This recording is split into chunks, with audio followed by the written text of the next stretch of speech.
평안하십니까 성도 여러분. 오늘은 열왕기하 12장을 유다왕 요아스의 불완전한 신앙과 불행한 말년이라는 제목으로 묵상하겠습니다.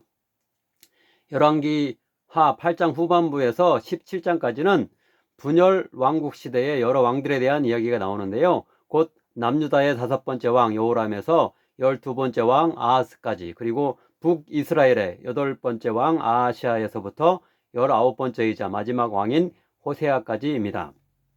이렇게 주전 922년에 여로보암 왕에 의해 시작된 북이스라엘은 정확히 200년 동안 존속한 후 주전 722년에 아수르에 의해서 멸망합니다. 반면 남유다는 135년 더 존속하다 주전 587년에 바벨론에 의해서 멸망합니다. 이 홀로 남은 유다의 존속과 멸망에 대한 이야기는 열왕기하 18장부터 25장에 나와 있습니다. 남유다와 북이스라엘의 분열왕국 시대의 왕들에 대한 기록들의 몇 가지 특징이 있는데요. 먼저 같은 시기의 왕들이 서로 짝을 이루어 소개된다는 점입니다. 본문 1절도 그러한데요. 즉 북이스라엘의 왕 예후의 제7년에 요아스가 남유다의 왕이 되어 예루살렘에서 40년간 통치하니라. 또한 13장 1절은 다음과 같습니다. 유다의 왕 아하시아의 아들 요아스의 제23년에 예후의 아들 여호아하스가 사마리아에서 이스라엘 왕이 되어 17년간 다스리며, 이것은 비록 남북으로 분열되었지만 사울에 의해 창건된 이래 다윗과 솔로몬 왕 시대까지 본래 하나였던 왕국이었음을 밝히고, 또한 새롭게 재건될 이스라엘은 하나가 되길 바라는 염원에서일 것입니다. 두 번째 특징은 열왕기 상하서 전체의 특징이기도 하듯이 각 왕들에 대해 어떤 정치, 경제 혹은 군사적인 관점에서 평가하기보다는 신앙의 눈으로 그들을 평가한다는 점입니다. 즉 모든 왕들에 대해 하나님 보시기에 어떠하더라 라고 총평합니다. 예를 들어 본문 2절입니다. 요아스는 제사장 여호야다가 그를 교훈하는 모든 날 동안에는 여호와 보시기에 정직히 행하였으되, 또한 13장 2절입니다.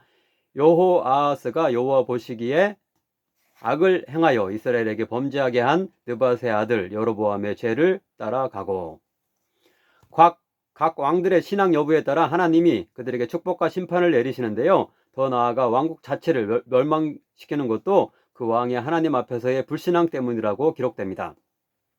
즉 열왕기하 17장에서는 북이스라엘 왕 중에 가장 악한 왕으로 왕국을 분열시킨 당사자인 여로보암을 들고 그의 잘못된 지도력 때문에 북이스라엘이 멸망당한다고 말씀합니다.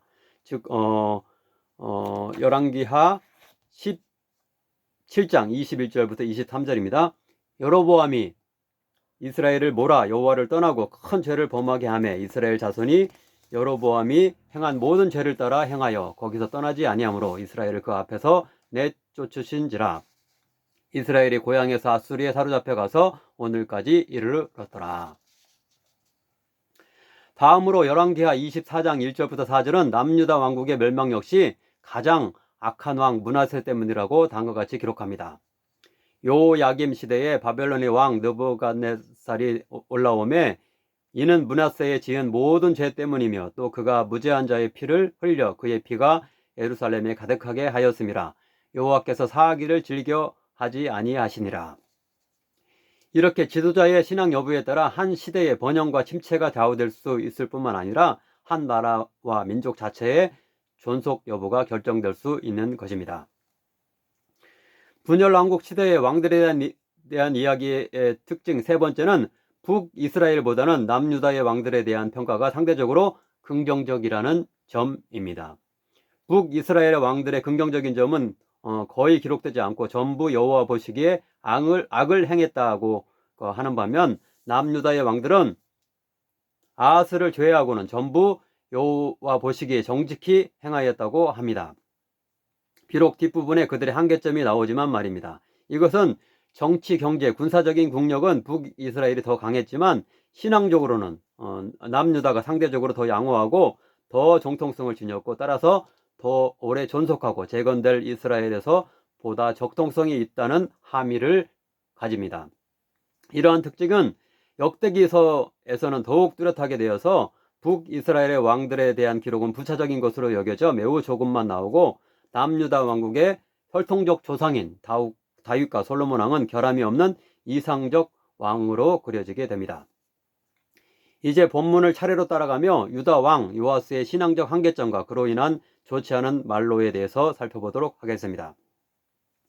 첫째로 1절부터 3절은 요아스 왕에 대해 총평하는데요. 먼저 그가 무려 40년을 통치했다는 기록은 그가 왕으로서의 좋은 자질을 지녔으며 무난한 국정을 이끌었음을 암시합니다. 다음으로 2절부터 3절은 그가 제사장 여호야다의 지도를 받는 동안에는 여호와 보시기에 정직히 행했지만 이방신을 섬기는 산당들을 없애지는 못했다고 지적합니다.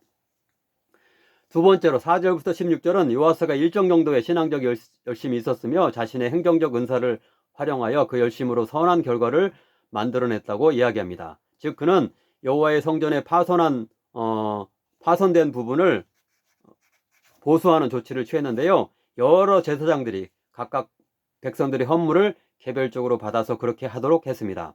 하지만 이렇게 투명하지 않고 일원화되지 않은 방식으로는 성전 보수가 제대로 진척이 되지 않았습니다. 그러자 요아스 왕은 정책을 바꿔 제사장들이 개별적으로 헌물을 걷는 것이 아니라 성전 제단 옆에 성전 보수를 위한 헌물 용도의 하나의 궤를 두어서 그곳에만 헌물을 바치고 대제사장 여호야다와 왕의 비서 두 사람이 감독하도록 했습니다. 이후에는 투명하게 성전 보수 사업이 잘 진행되었고 제사장들에게도 레위기서에 명시된 율법에 따라 일정 정도의 다른 재물을 받을 수 있게 하여 불만이 없도록 했습니다. 하지만 마지막 세 번째 단락인 17절부터 21절에는 요아스의 불완전한 신앙과 그로 인한 비참한 최후가 그려져 있습니다. 아람 왕 하사엘이 유다 서쪽 성 가드를 점령하고 이제 동쪽 수도 예루살렘을 향해 진격해 오려고 했습니다. 이때 요아스는 하사엘을 달래기 위해 큰 조공물을 바치는데요.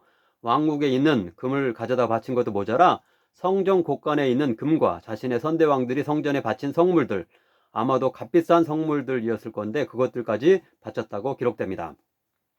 하나님보다 이웃 왕 하사엘을 더 두려워하고 하나님의 소유물에게까지 함부로 손대는 행동을 한 것입니다.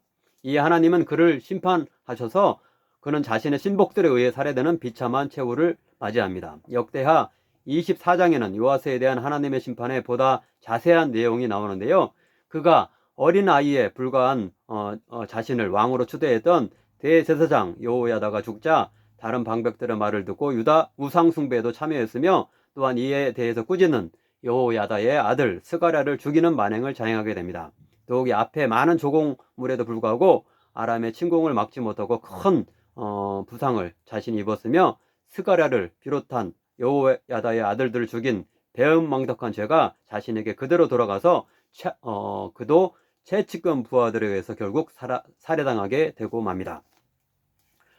아무쪼록 우리들은 요아스를 반면교사 삼아 인생 말년에 이르기까지 하나님께 대한 신앙을 신실하게 지켜내 복되고 평화로운 최후를 맞이할 수 있기를 바랍니다.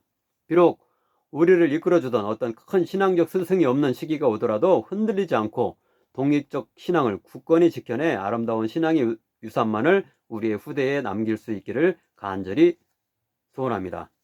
기도하겠습니다.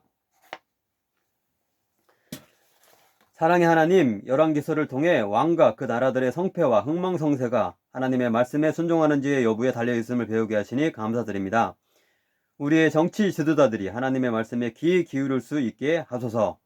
우리 자신도 각자의 자리에서 하나님의 말씀에 의거하여 행동함으로 다른 이들과 우리가 속한 모임과 조직을 선하고 아름답게 축복의 길로 이끄는 자 되게 하소서. 예수님의 이름으로 기도하옵나이다. 아멘.